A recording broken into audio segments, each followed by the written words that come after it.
Hey y'all. So we're gonna go ahead and jump right into Hebrews chapter 9. We're gonna start with the context. So let me go ahead and make this bigger because y'all really be trying to play myself, trying to look at these little words, the little font. Okay, so the chapter context. Chapter 9 continues the writer's explanation of the superiority of Christ.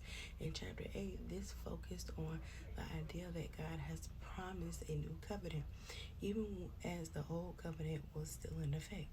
This not only means that the new covenant must be different, but that the old covenant must be flawed.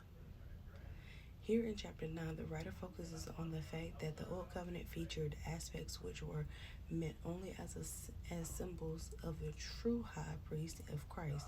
Since Christ's sacrifice is more powerful and performed in a better place, it is more effective in securing our salvation than the sacrifices of animals. Chapter 10 will continue this discussion by wrapping these various ideas about the superiority of the new covenant.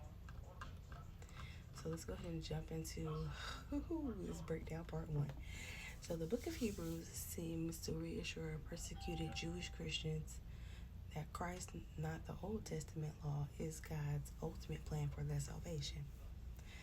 This presented mostly by showing how God made clear in Scripture his intent to bring about a new covenant.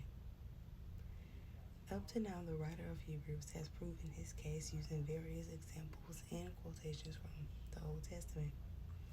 In particular, the example of Melchizedek was used to demonstrate that God's final solution for sin was not tied to the priest descended from Aaron. In chapter 8, a quotation from the book of Jeremiah showed how God promised a new covenant free from the limitations of the existing arrangement. Too far. Chapter 9 continues to explain the preeminence of the new covenant by focusing on two aspects. First is the superiority, where the sacrifice for sin is applied in the new covenant.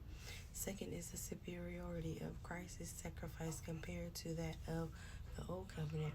This leads in chapter 10 to a summation of this part of the book of Hebrews. This is a long paragraph, but here we go. The instructions God gave to Moses in the Old Testament involves the construction of the tabernacle. Whoa, okay. Or a tent, which was used as a movable temple